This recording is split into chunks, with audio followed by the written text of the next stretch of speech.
I'm Nick in the States, and today we're going to talk to you about this.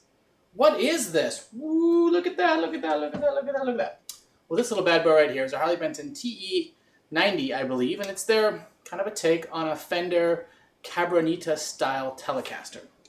And so what that means is something similar to TV Jones pickups, one or two of them. Benton took definitely a different approach than Fender did in some ways, in that they moved the flip switch up here and they added a tone. I think on a Fender Cabronita, it's just a three-way switch here and a single volume, and some people kind of can complain that it's a little shrill if you read some of the reviews of it. So this was Benton not making a direct copy. But what it is, it's an ash body. And we'll step right up. Ash body. This isn't a transparent kind of white finish. I think they also offer it in a tobacco burst. It has a little bit of a belly carve here, actually quite a bit of one, which is quite nice. All rear access to the cool stuff. It has a light, almost very minimal finish, I would say, to the neck. It has a very nice feeling neck, and it feels quite upmarket. You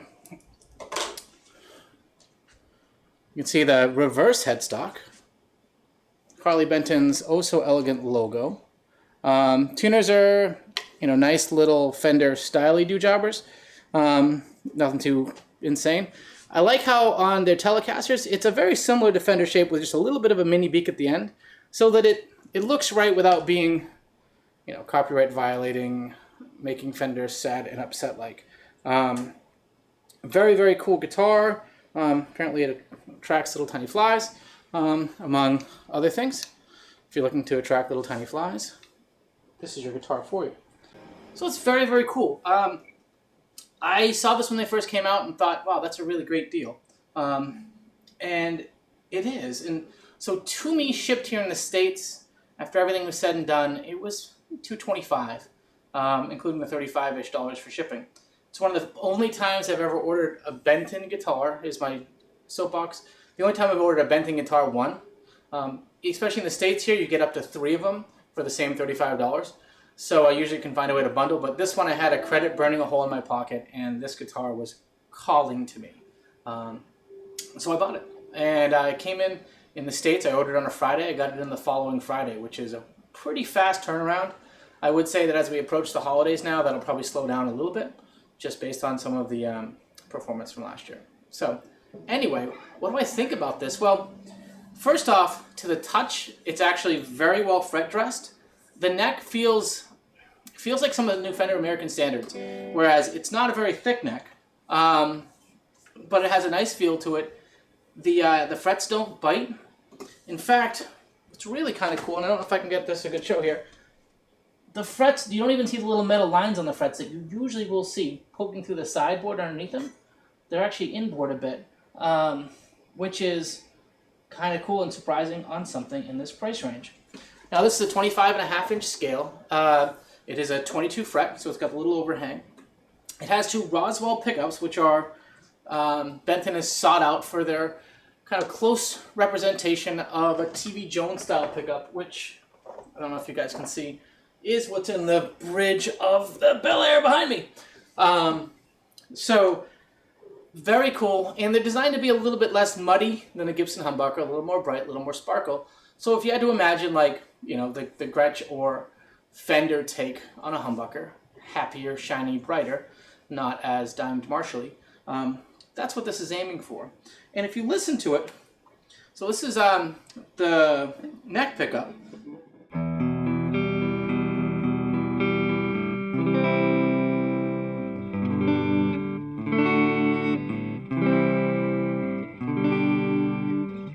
It's a very warm, and actually not that sparkly, but it's got,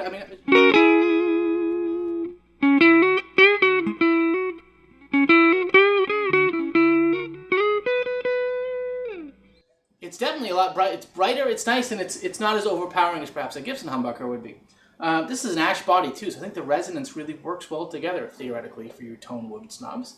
Once again, I just like the way this thing sounds, and it checks off a lot of the check boxes from an aesthetic, from build, and I like the fact that these TV Jones' pickups look like a TV Jones' pickups with the rounded edge. If you look close on the B cam here, you can see the top rounds. It looks just like these would be normal in a Gretsch or whatever, or Diarmid, that kind of stuff. Very kind of cool, but it's still.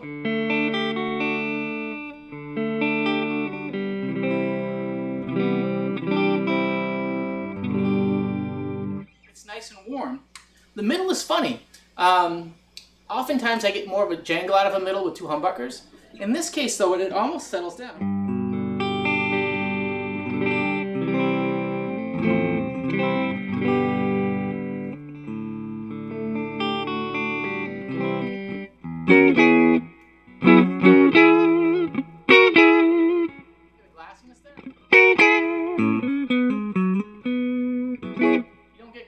In the middle, but it's nice because middle becomes a much more of a like layback rhythm kind of,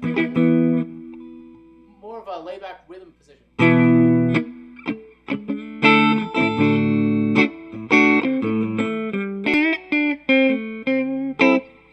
Like that little, they all have a good little twank and pop to them.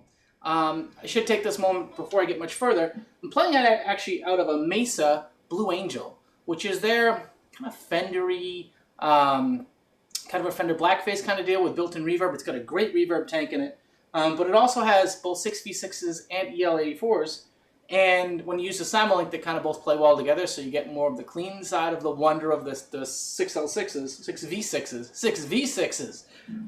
You get more of the clean from the 6V6s, and when you really punch it, that's when the EL84s come over the top. But that's what I'm using because it just sounds buttery. And for this guitar,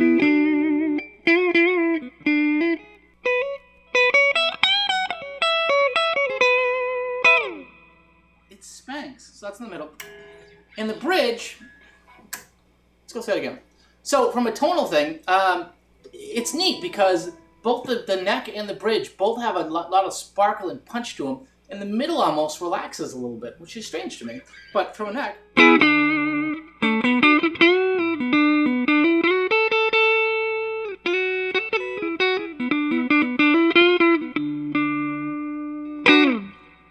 a little spank in it.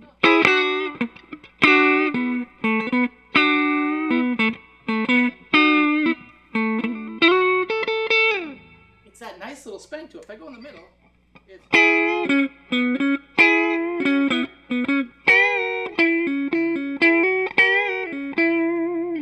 it's nice and slinky and I don't know, it's kind of dirty but without being filthy.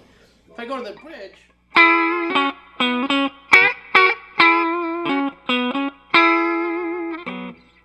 it's pretty sweet. So they give you three pretty nice varied tones. And it's not, even the bridge isn't too whiny.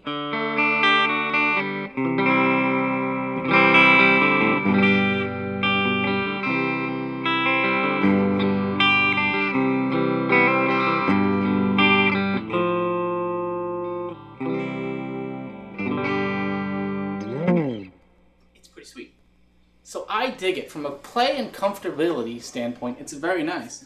What's neat about these, though, is that it's still a humbucker. So when you want to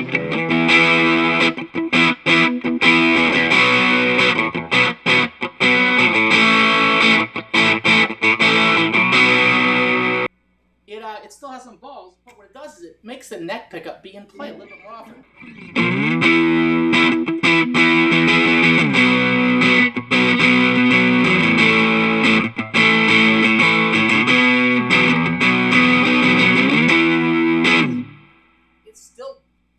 But kind of crunchy.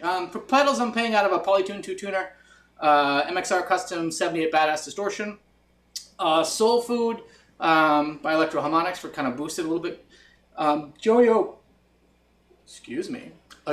California sound, which is really like those Mesa-y tones, and a Hall of Fame reverb that I'm not really using here. So it still gets raunchy.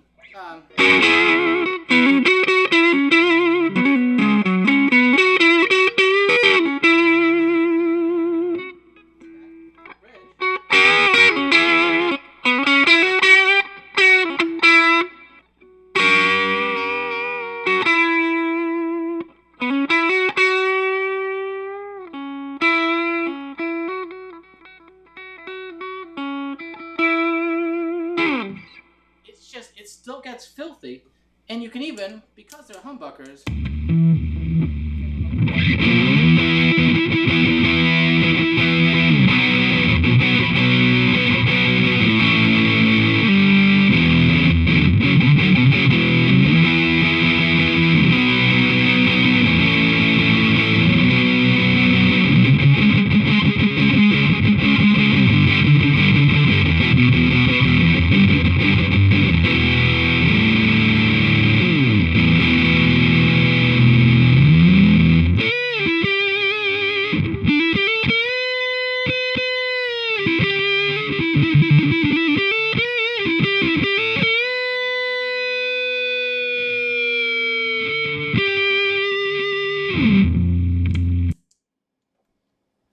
does all that stuff too. So I mean, it covers a lot of sonic ground in a relatively simple package, without being kind of noisy like a Telecaster can be.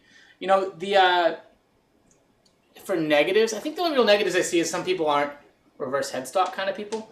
I actually am bereft, until this came along, of a reverse headstock guitar since I sold my Chapman.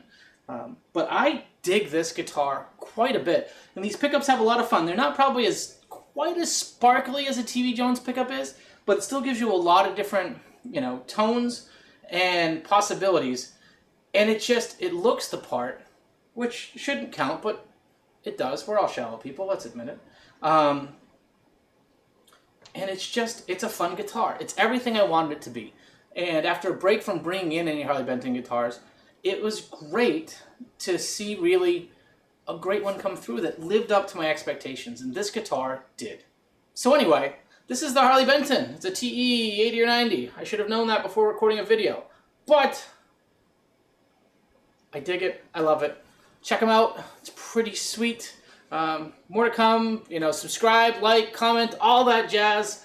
We love hearing from you, and I'll have more stuff coming up soon. Anyway, I've been Nick in the States. Obviously, I have issues. Thanks a lot. Take care, folks.